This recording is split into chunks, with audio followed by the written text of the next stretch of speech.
Striking Scorpion 82 is now sponsored by Knighthood. Battle epic friends and foes in a living fantasy RPG world full of mysterious monsters and mighty enemies as you strive to become the land's most feared and famous knighthood. Win rare treasure in hunts and quests to improve your gear and up your game. Collect ancient heroes to fight by your side and summon their abilities in times of need.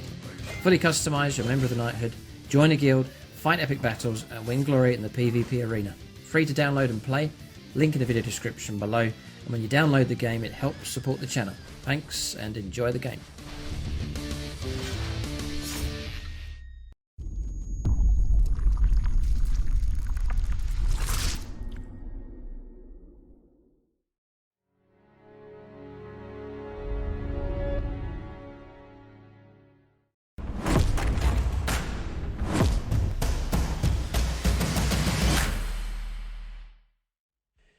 Right, welcome to this advanced Tactica video. This is a series I used to run a number of years ago. It sort of faded away, so it's coming back.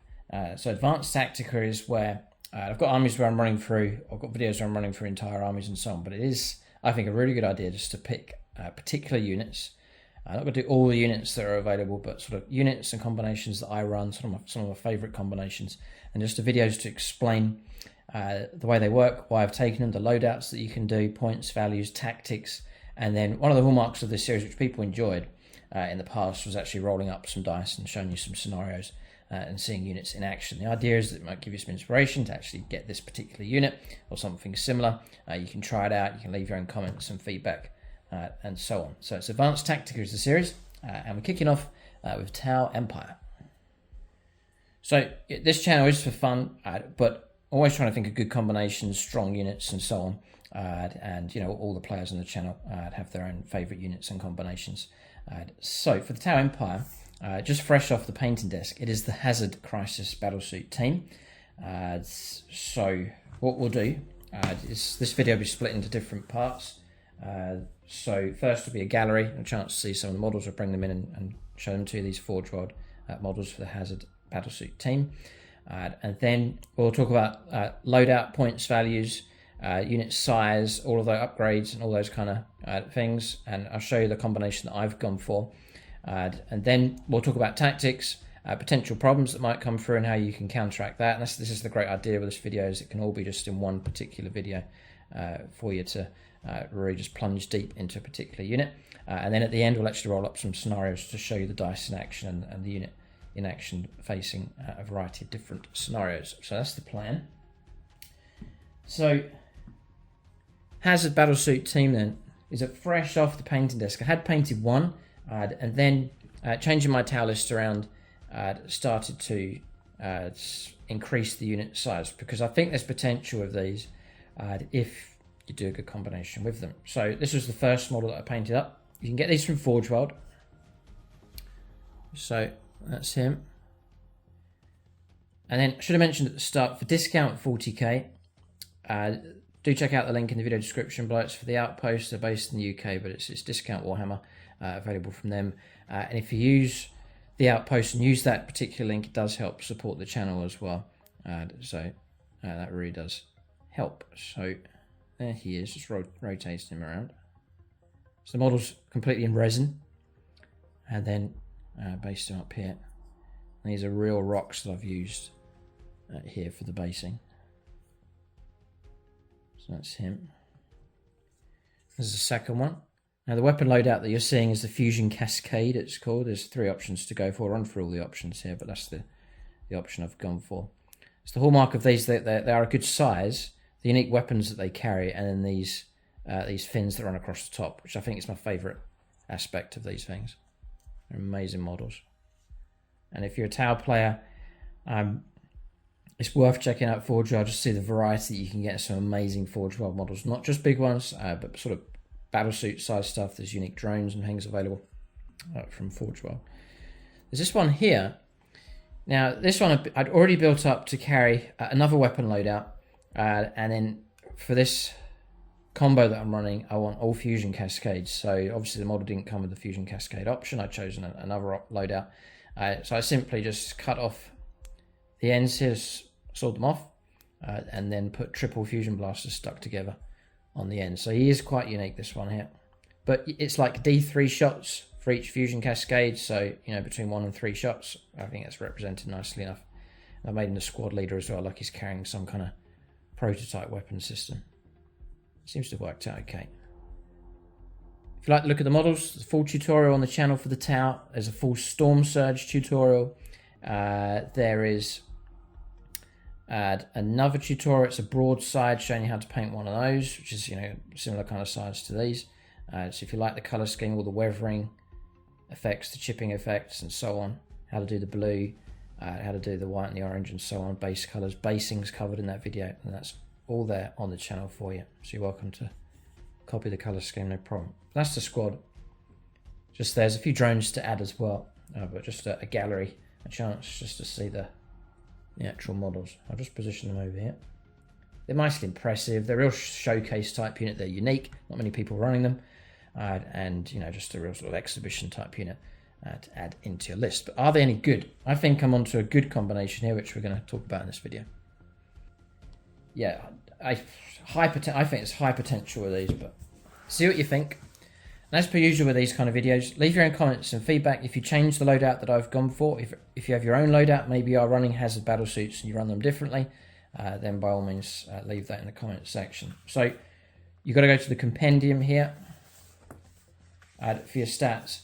Now I think this book's due for an update semi soon. So you may well see a further improvement with the hazard battle suits, perhaps. But their current stat line is in here. So it's the XV9 hazard battle suit. So you can take units of 1 to 3. Previously, I've been running a single model. Just managed to fit a single one of them into my Tau list. On his own, no drones, no upgrades, bare bones. Taking the fusion cascade option. The downside with it was that I was often deep striking him in. He'd land, I'd maybe try and go after a character or vehicle, and 2d3 shots just wasn't enough. So it was low impact, which was a shame. And I've been running him that way for a while, and he never really just made much impact in a game. Not very reliable. I just took him as a bonus, but couldn't expect too much, which I thought was a shame. But now I'm going to try and turn these hazard battle suits into a potent unit, a unit that can do something and make a big impact in the battle, is the idea. So to do that, it just requires a bit of investment in them. So I'm just looking up the points for you. I think they're 60 points. Yeah, they actually took a points adjustment here. I've marked it in, so they'll drop from 65 down to 60. So 60 points for the hazard battle suit.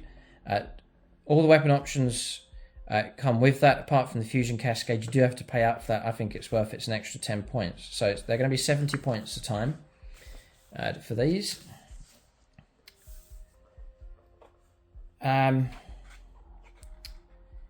Yeah, 70 points. And then your stat line. So units of 1 to 3. So I've maxed out here and taken a full squad of 3. My reasoning being, if I take 1, it's struggling to do very much. If I take 2, that's okay. But if I take 3, then I'm expecting them to do a good job. That's the idea. So 3 should do a good job. So you're looking at 210 points for 3 of them. So now that is the investment there. It's a fair bit. So I'm now expecting them to do something.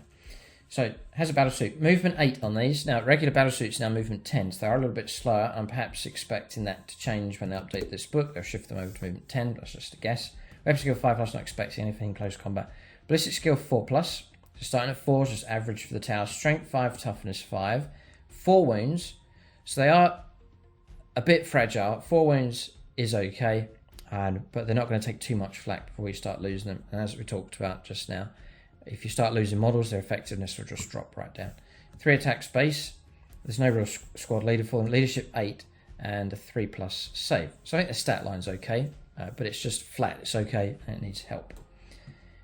So the next thing, we'll look at the other 2 here. So you've got the phased iron gun, range 30 if you're looking for some long range stuff. Assault 4, so one model will get like 8 shots. It's strength 6, it's only AP -1. With armor of contempt, that's going to be stripped away if you're playing against Space Marines, and then damage 1. So I don't think there's much potency with that, but you might be able to make it work. And then you've got twin hazard burst cannons, range 18, so a lot shorter range. Assault 8, so it's like 16 shots a model, so some real good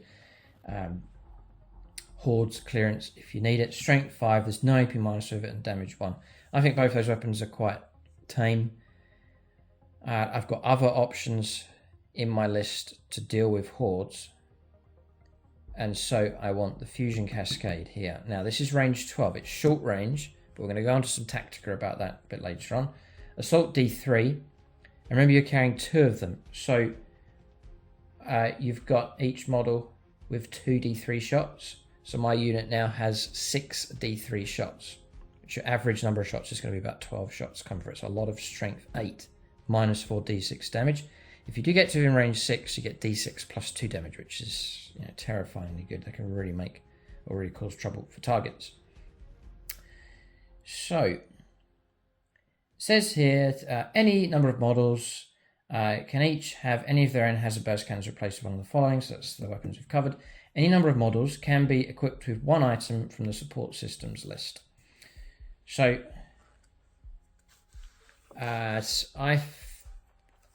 you can correct me if I'm wrong on this one, but I'm drawing the cost for these from the Crisis Battlesuit list in the book, the Codex.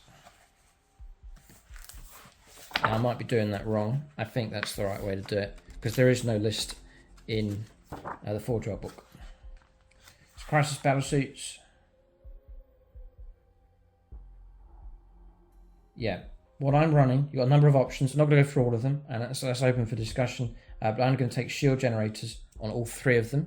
So it's an extra 5 points, but 5 points to give them a 4+ invulnerable save is invaluable, and it's going to really, really help out. No matter what you're hit by, unless it's ignoring invuln saves, you got a half a chance of blocking it come through. So it could be hit by something really heavy, and you got some chance of blocking it. Or if you've got annoying weapons with AP -1, or -2 type weapons, but they're quite low caliber and they're just knocking that 3-up save right down, you're going to stop it there at the 4+ just to give you a chance. So 15 points to make them a 4+ invulnerable save across the board, I think is well worth it. So I take that 1 slot, give them the invulnerable save, and that pushes them up to 225. But you're trying to add a level of protection to them, because I want with these to either move up, shoot and make an impact, or deep strike, shoot and make an impact, then survive, do something else, and then treat each turn as a bonus after that. So it's make an impact, survive, make a second impact, just with the points that have been invested in them. So one of the things I want to try and do is protect them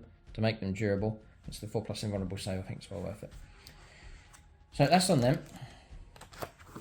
The next thing here, I'm conscious I don't want to spend too many points on these, but at the same time, now that I've spent the points, I could spend a little bit more just to add to that durability. So the obvious next choice is drones. And again, I don't want to spend too much on drones, but I want to spend some. So the loadout that I'm going for at the moment is to take a shield drone. First of all. Yeah, I was panicking there because I was wondering if you could take drones. It's here. If this unit contains 3 hazard battlesuits, it has a power of 9. For each hazard battlesuit that the unit contains, it can contain up to 2 tactical drones. And you're paying the costs for them. Your costs can be found in Tower Empire. Yeah. So you can take 6 drones if you really want to. I'm going to take 3. So 1 shield drone. Shield drone's got 2 wounds. Again, a 4+ invulnerable save. So I take some nasty hit come through. The invuln save can go on the drone, so the model. So a massive fan of drones, and you're just keeping the damage away from these drones absorbing the impact come through. So 1 shield drone, then a couple of cheaper gun drones. Again, you can stick a heavy caliber shot, and it just goes through, and you just remove the drone. If it's AP -4, and whatever damage in the drone can go. You may well find you're rolling up and just making saves with the shield drone or the gun drones, but they're just there to absorb the damage coming through. If you elect to go onto one of these to take the damage and the wounds start coming through, you've got that stratagem to save your protocols, where you can pay a CP, intervene with a drone, and then take the damage on the drone, even though you're meant to be allocated the damage through to the wounded model. So there's that to bear in mind, bit of Tactica there as well. But the idea is that these land, make an impact, I receive counter fire, either in close combat or shooting. The drones absorb the damage coming through, and then they're free to deliver a second blow is the idea. So 210, 225 with the shield drones, 240, 50, 60, 260 points. So I am expecting them to make an impact on the battlefield. And then for that points value, expecting them to then survive and make at least another turn of impact on the table. I know they're going to attract attention. They are dangerous. So the drones are there to add some kind of level of support. But 260 points, if you start pushing up beyond that, I'm thinking towards 300, that's a lot. But you could, by all means, just start adding more points to them. You could run, 6 shield drones and make them an absolute nightmare for the opponent to try and get through. So that's the great thing about Battlesuits. The flexibility is fantastic. So these are built for anti-everything. So this is where I think the potency of these is their ability to shoot and destroy every kind of target. So your targets are going to be... well, I want to mention something else. What you have here is they have Manta Strike. So these can start on the board, which I'm often doing, but you can deep strike them in. So now you've got, added to these is the ability to ambush targets as well. So that's a decision for you to make and to assess the battle that you're facing. If you think the opponent's not got enough screening stuff and you want to go for the ambush, then stick them into deep strike. The downside of that is you lose, they're not there on turn 1. Or if you think you can maneuver and hide and you need the firepower support immediately, you've got an army perhaps that's going to be on you straight away and you need them there to counterpunch, then I'd start them on the board. I'm often doing that. And then just immediately counterpunching with them turn 1 onwards if I need it. You may well be up against some, Tyranids, Strakarii, that are going to come straight at you, and so their firepower support is needed immediately. So that's your option to go for. So I've said there that they're available to shoot at everything. So you've got characters. These will destroy characters. If they can catch a character, the characters just can't survive against that kind of firepower. 63 shots of Melter coming through. It's going to rip characters to pieces. You can deep strike down, ambush a character and take them on. You've got to land just over 9 inches away from the opponent, but the range on the weapons is 12. So you're going to be in range when you deep strike in. Next target, monsters. You've got enough caliber there to bring them down. Vehicles, they're going to rip vehicles to pieces. Heavy infantry are going to be in big trouble with their D6 plus 2 damage. Multi-wound, 2, 3, 4 wound heavy infantry, going to find themselves in big trouble against these. And finally, perhaps hordes. You may think, well, hordes, they're going to struggle, but not necessarily, because with the Fusion Cascade, it is a blast weapon. So you might have, say, 20 Poxwalkers. You're going to get 18 shots because each weapon is D3. If the horde unit is big enough, you're going to be maxing out each shot. So you're going to get a guaranteed 6 shots from each model. So all of a sudden, you've got a massive amount of shots coming through from these models, even against hordes. And then once you get those hits coming through, you're then on 2s to auto kill at strength 8 -4, and there's not going to be very tough horde type units out there. So really, they're cut out to take on any target, and that's a massive asset to have in your army. So we've talked about loadout, we've talked about the weapon types that they have. We'll go on to some tactics for them. So obviously we talked about deep strike. Often I'm going for starting them on the board. 8 inches is quick enough. You then have, if Montcart is in play, which is the usual option to go for, that's on turns 1, 2 and 3. You can advance with models and suffer no kind of penalties. These are assault weapons, so you're not going to suffer the -1, so you may as well advance. So you're looking at 8 inches plus D6, so guaranteed at least 9. Probably looking at about 11-inch move, plus your 12. Their threat range is actually pretty good. So you can tuck them away, hidden on your back line, use them as a counterpunch unit. The opponent comes storming in, and you bring these out to play, and then you just unleash all of that firepower. So that's a big bonus. The downside to these, I guess, is the range. Range 12, trying to reach your target, but we've already talked about how quick potentially they can move, or deep striking them in is just going to get you that range straight away. But then the downside of range is you've got to get close to a target and by getting close to a target, there's the danger, the dreaded danger for Tau of getting caught out in close combat. So these actually have a built-in upgrade here, photon casters.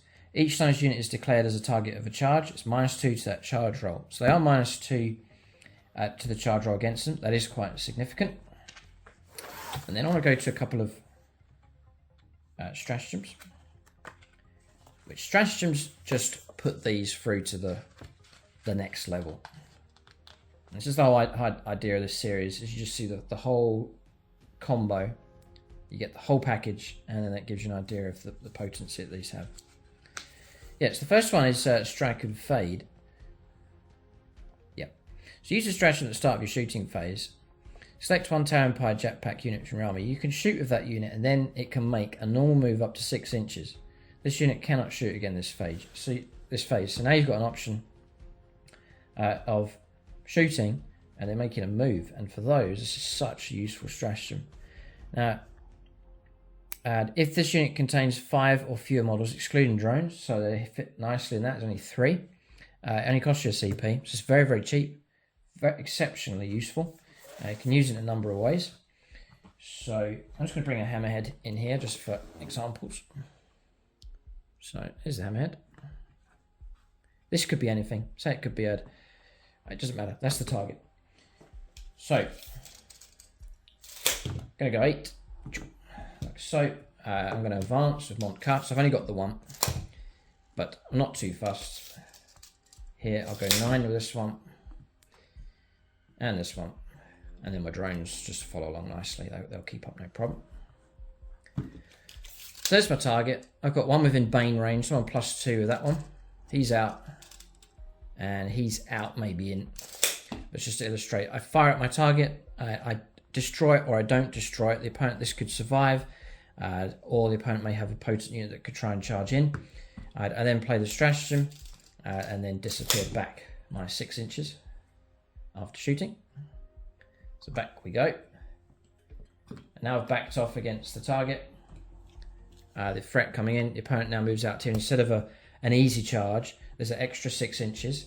Then the ability that these have with the -2 just adds to that. So I've actually backed off effectively, not 6, but 8 inches away from the target. That could really slow the charge down, prevent that charge from taking place. Bear in mind, you've got Overwatch potential with these. You've got 63 shots coming through, and if they get their hits, they're going to come through at strength 8, -4. So there's a nasty Overwatch potential of those as well. Now there's another stratagem. This could be, well, some players might describe as dirty, but I don't know if you're allowed to do this. Repulsor Impact Field. Use this stratagem in your opponent's charge phase when a Battlesuit unit from your army is selected as the target of a charge. To the end of the phase, subtract 2 from the charge rolls made for any unit that declares a charge against that Battlesuit unit. So if I'm getting this right, if you're allowed to do this, you've now given the opponent -4 to their charges. And the potency of that is fantastic. You can really get in close. And it's, you know, they're a hazard battlesuit team. They're designed for the close quarter type fighting, to bring their guns to bear, and then to try and back out of trouble and prevent the opponent from getting in. I mean, if you can do this, it's amazing. Let us know in the comment section. But Repulsor Impact Field. So now you're looking at a built-in -2 to the charges. For a CP, you're looking at a built-in further -2, so -4 on a charge. And that's going to frustrate the life out of your opponent trying to get a hold of these in close combat. So there's the levels of protection. You've got your drones to absorb firepower or in close combat, and then the ability just to stretch that charge to keep close combat units away from them. So then that should really, really help to keep the opponent away. If you are caught out in close combat, you just got to try and survive. Survivability is there. The drones can absorb the damage. You've got the shield generators on these to try and absorb the damage. I would have said that you can then fire into close combat, but these are blast weapons and you can't do that, so bear that in mind. If you do get caught in close combat, your option is to stay if you need to, or just to back out, survive, and then back away and try and live to fight another day. So it really is quite important you avoid close combat, because you can't do the Tau tactic of firing with Battlesuit units into close combat, because all the weapons are blast. So bear that in mind. It's another key part of the loadout for these. But you've got a unit here that's equipped with a weapon that's just going to cause trouble and be a big threat to everything on the table, and that's a massive, massive strength. And then load them up with some protection.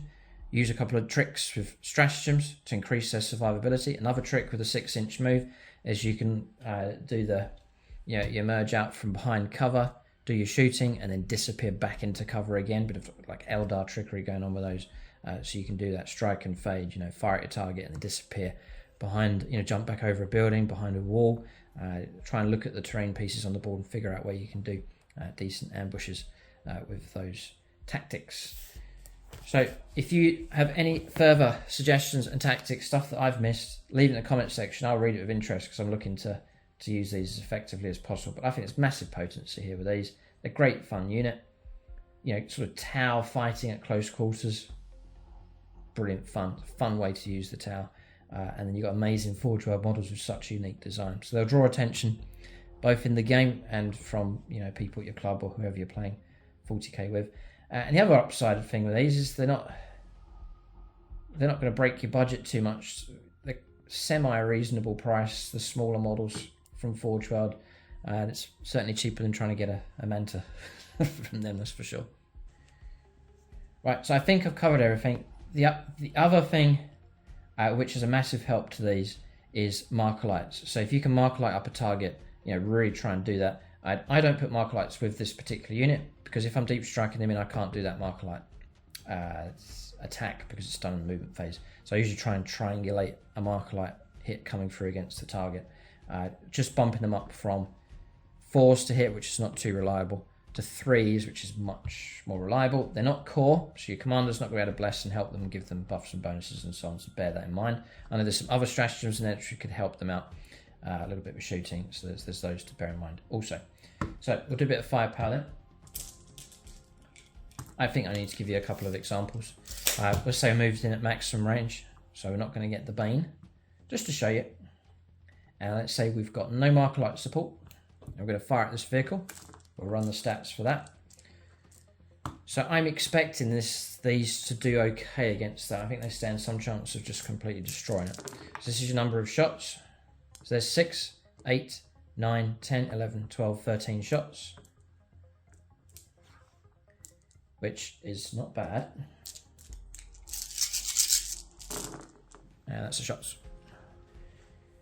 So, see that the reliability drops on these. It's actually a dreadful roll, so I'm actually showing you a very poor roll indeed. 3's to win though, and there's a couple of things going on with this. And first up is Montka, reroll wind rolls of 1 if it's the closest target, or I run these as Tau Sept to grant the reroll, hit roll, or a single wound roll. I'll use either one of those. Now I've got myself my wounds. And even with that, that's a poor, average hit roll.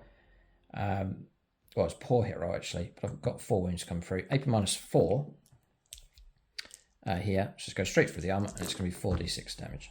So we have not destroyed the target. We've got ourselves 10 wounds. So we have caused it on that poor roll big trouble. And that was a poor damage roll. Let's try again. This time I'll fire with marker light help. Number of shots. 6, 8, 9, 10, 11 shots. So it's 9, 10, 11. So we've got a marker light hit, now 3's to hit.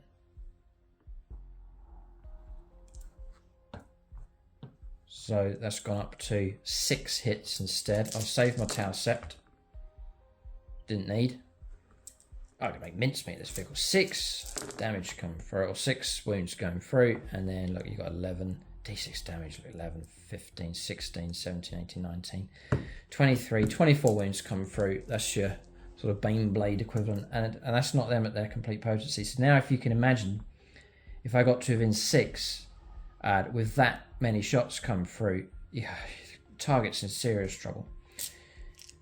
So then you're thinking about a character, that amount of wounds come through, they may be boasting a 4-up invulnerable save, you're still going to get that damage coming through. Just you're trying to saturate the target with so many shots, you're just going to cause them big trouble. So I think the potency is there for sure. We've seen it with average shooting. It's really wreck a vehicle there. We've bumped up with Markerlight hit, and it just glided through the vehicle, destroying it entirely. And that's a 14 wound model, so there's plenty of wounds with that one. So I think potent enough. If that was a character, it'd be in trouble. Monster would be in trouble. Heavy infantry, they'd be in trouble as well. So this is a unit to move out, I think, with confidence and to go after targets and to really take them on. So that's the Advanced Tactica video. Keep a lookout for more in this series. There's some other combinations from my house, some of my favourite combinations I'd like to show you in some of the videos, but the idea is just to dedicate a few videos to show you my favourite combinations for a variety of factions, to go through the tactics and to give you the full loadout. You're welcome to copy this loadout. You can adjust it, change it, follow this exactly. Do let us know how you get on in the comment section below. Change things around, make your own suggestions, add in some extra Tactica that I haven't talked about in this video. There'll be other Tau players here experienced, some perhaps getting into Tau, some Tau players need a bit of help. Then check out the comment section. You can see what other Tau players are saying as well. For Discount 40K, the link's just in the video description below. It's about 20% off Warhammer. It just helps to keep the cost of your hobby down. And by using that link, it doesn't cost you anything. It just helps. It does help support the channel here. For extra content on the channel, do become a channel member. It helps support us here, and then you unlock all the extra content coming through, including exclusive battle reports on YouTube channel membership. That's the video. Keep a lookout for more in the Advanced Tactica series. Thanks for watching, and tune in next time.